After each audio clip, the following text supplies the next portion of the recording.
हरे कृष्णा, नमस्कार, जोहार मेरे प्यारे दर्शकों। मैं एस्ट्रोलॉजर कुमुद रंजन सिंह बहुत बहुत स्वागत करता हूं आप सबों का अपने दैनिक पंचांग की श्रृंखला में। प्यारे दर्शकों, इससे पहले कि मैं 30 जनवरी 2026 के दैनिक पंचांग का संपूर्ण विवरण आप सबों को दूं, मैं उन सभी प्रियजनों को अपने तहे दिल से बधाई देना चाहूंगा जिनका आज जन्मदिन है। साथ ही उन सभी दंपतियों को भी बधाई देना चाहूंगा जिनकी आज मैरिज एनिवर्सरी है। भगवान शिव और माता पार्वती आप सबों के वैवाहिक जीवन को सदा सुखमय और खुशहाल बनाए रखे, इस आशा और कामना के साथ मैं 30 जनवरी 2026 के दैनिक पंचांग का संपूर्ण विवरण आप लोगों के साथ साझा करने जा रहा हूं। तो प्यारे दर्शकों, चलिए without wasting any time start करते हैं। पंचांग फॉर 30 जनवरी 2026, 30 जनवरी 2026 का पंचांग। प्यारे दर्शकों, विक्रम संवत रहेगी 2082, शक संवत हो जाएगी 1947, कली संवत होगी 5127, मास माघ मास होगी, पक्ष शुक्ल पक्ष होगा, वार शुक्रवार होगी, तिथि द्वादशी तिथि होगी दिन के 11:09 AM तक। उसके बाद त्रयोदशी तिथि प्रारंभ हो जाएगी। क्लियर है? तिथि क्या होगी? द्वादशी होगी दिन के 11:09 AM तक। उसके बाद त्रयोदशी तिथि आरंभ हो जाएगी। योग वैद्युति योग रहेगा शाम के 4:58 PM तक। उसके बाद विषकुंभ योग आरंभ हो जाएगा। नक्षत्र आर्द्रा नक्षत्र होगी जो कि अगले दिन यानी 31 जनवरी को 3:27 AM तक रहेगी और उसके बाद पुनर्वसु नक्षत्र आरंभ हो जाएगी। करण बालव करण रहेगा दिन के 11:09 AM तक। उसके बाद कौलव करण स्टार्ट हो जाएगा जो कि रात के 9:46 PM तक रहेगा और उसके बाद तैतिल करण आरंभ हो जाएगा। क्लियर है दर्शकों? करण क्या होगा? बालव होगा जो कि दिन के 11:09 AM तक रहेगा। उसके बाद बालव करण समाप्त हो जाएगा, कौलव करण स्टार्ट हो जाएगा जो रात के 9:46 PM तक रहेगा। उसके बाद तैतिल करण आरंभ हो जाएगा। सूर्य राशि मकर होगी, सूर्य नक्षत्र श्रवण होगी, चंद्र राशि मिथुन होगी, सूर्योदय होगी। प्यारे दर्शकों, सूर्योदय, सूर्यास्त, चंद्रोदय और चंद्रास्त की बात जो मैं कर रहा हूं उसमें जो रेफरेंस होगा वो मैं भारत की राजधानी न्यू दिल्ली को रेफरेंस लेकर के बता रहा हूं। ठीक है प्यारे दर्शकों?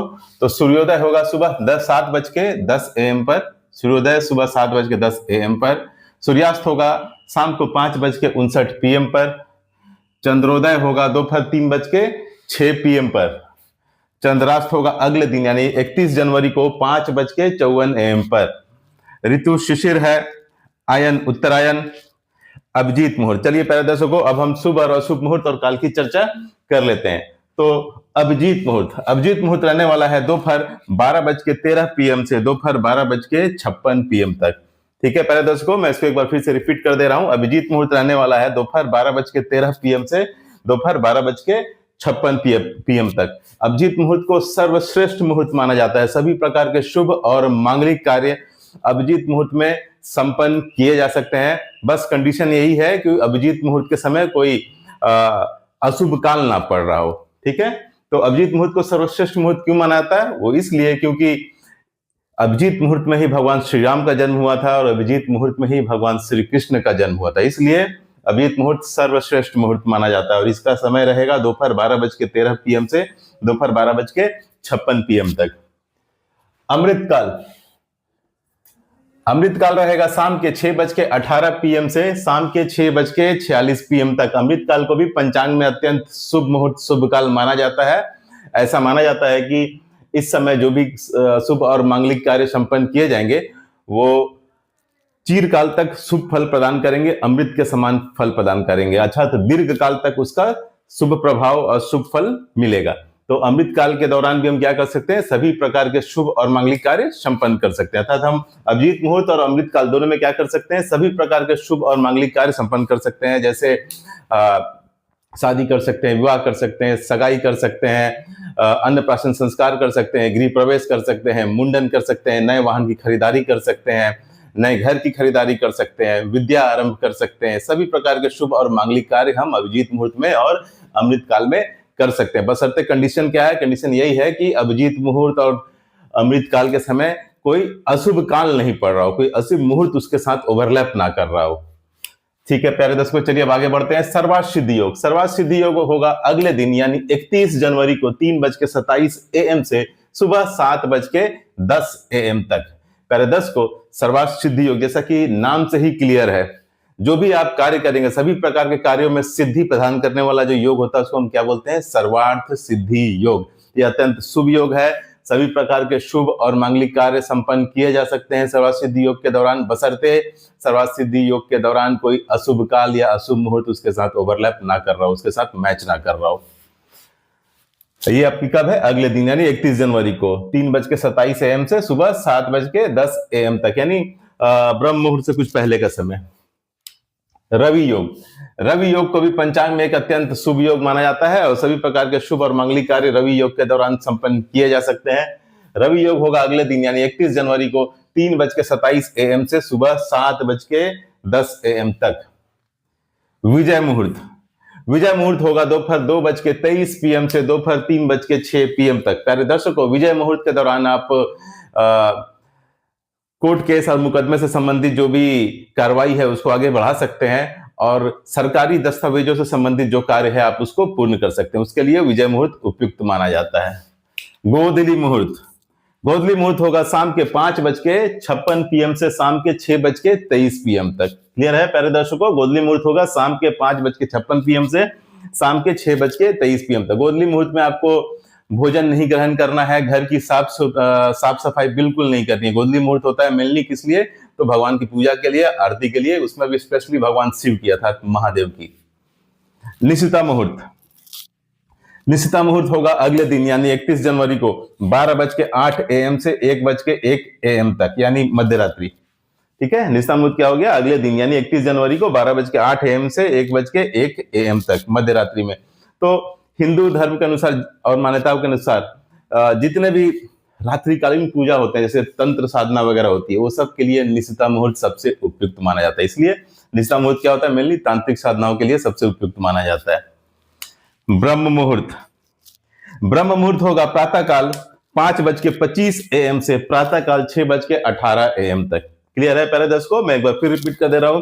ब्रह्म मुहूर्त होगा प्रातःकाल 5:25 AM से प्रातःकाल 6:18 AM तक। ब्रह्म मुहूर्त पठन पाठन के लिए सबसे उपयुक्त माना जाता है, विद्या अर्जन के लिए सबसे उपयुक्त माना जाता है। तो इसलिए विद्यार्थियों के पॉइंट ऑफ व्यू से ब्रह्म मुहूर्त जो है उसके लिए सबसे उत्तम होता है।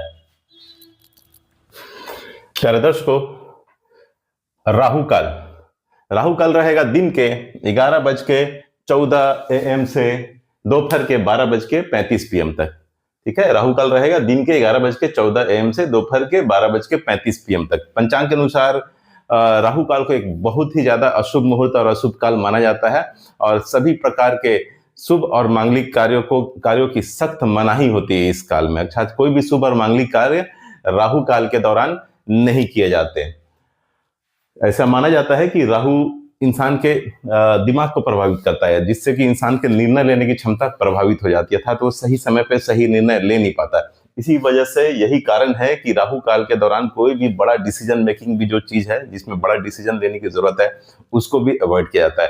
ये काल इतना दूषित होता है अर्थात इतना खराब माना गया है, इतना अशुभ माना गया है कि अगर कोई शुभ मुहूर्त के काल में भी अगर राहु काल आ जाए, अगर कोई शुभ मुहूर्त का समय है और उस बीच राहु काल आ जाए तो वो शुभ मुहूर्त को भी त्याग दिया जाता है।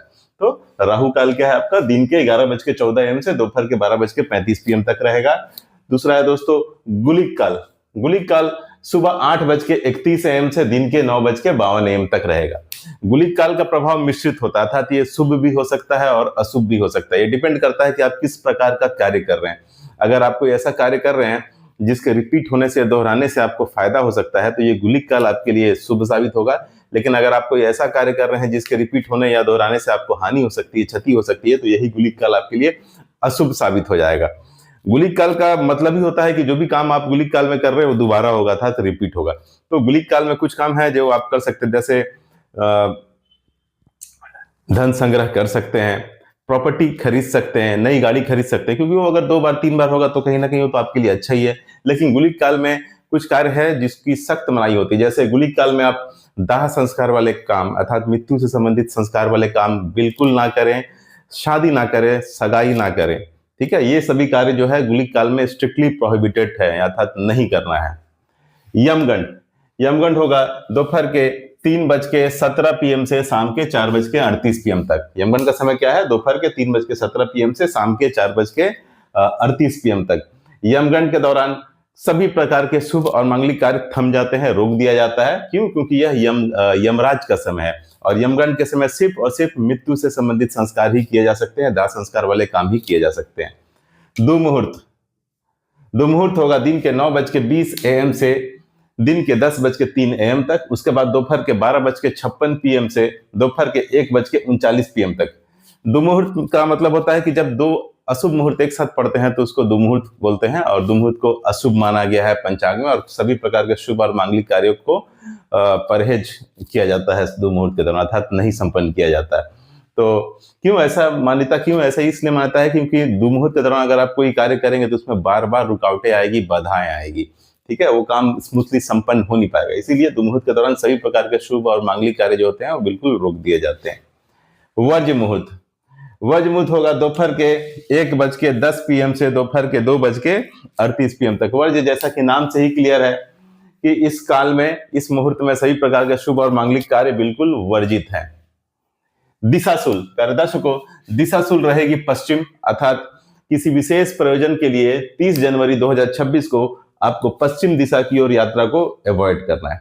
तो प्यारे दोस्तों, प्यारे दर्शकों, मैंने अभी तक आपके सामने संपूर्ण पंचांग का विवरण रख दिया है, सभी शुभ और अशुभ मुहूर्त और काल की चर्चा भी कर दी है। तो फाइनल कंक्लूजन क्या निकला कि शुभ समय, शुभ मुहूर्त क्या है 30 जनवरी 2026 में। तो देखिए, शुभ मुहूर्त जो रहेगा वो आपका अभिजीत मुहूर्त का 12:35 PM से 12:56 PM तक का जो पार्ट है ना, पूरा पार्ट नहीं, 12:35 PM से 12:56 PM तक का जो पार्ट है अभिजीत मुहूर्त का, वो आपका एक शुभ मुहूर्त कंसीडर किया जाएगा, शुभ काम, शुभ काल या शुभ समय कंसीडर किया जाएगा।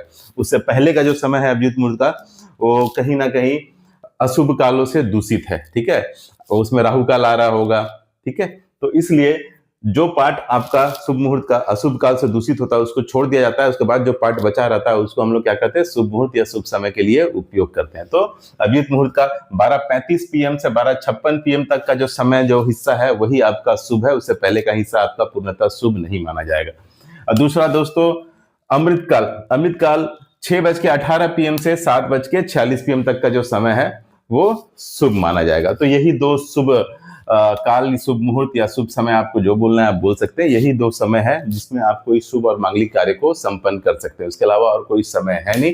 प्यारे दर्शकों, एक बात ध्यान रखिएगा कि कोई भी शुभ मुहूर्त हो, ठीक है, भले वो अभिजीत मुहूर्त हो, सर्वार्थ सिद्धि योग हो, अमृत काल हो, कोई भी किसी भी प्रकार का शुभ मुहूर्त क्यों ना हो, अगर उस समय राहु काल, गुलिक काल, यमगंड, दुमुहूर्त, वज मुहूर्त, अगर ये सभी अशुभ समय, अशुभ काल आ जाते हैं तो कहीं ना कहीं उस शुभ मुहूर्त का जो शुभ प्रभाव होता है उसमें कमी हो जाती है। वो क्यों? क्योंकि वो दूषित हो जाता है। इन अशुभ काल, इन अशुभ समयों के प्रभाव से वो शुभ मुहूर्त दूषित हो जाता है और उसका पूर्णतः शुभ प्रभाव आपको मिलेगा नहीं। यही कारण है कि जब कोई शुभ मुहूर्त के समय में कोई अशुभ काल या अशुभ समय ओवरलैप कर रहा तो उतने पार्ट को हम लोग क्या कर देते हैं, इग्नोर कर देते हैं।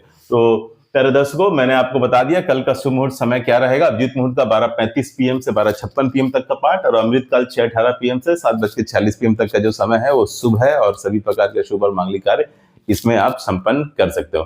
तो प्यारे दर्शकों, इस तरह से मैंने 30 जनवरी 2026 के संपूर्ण पंचांग का विवरण आप लोगों के साथ साझा कर दिया है। फिर मिलूंगा पंचांग की श्रृंखला में, तब तक के लिए नमस्कार, जय श्री कृष्णा।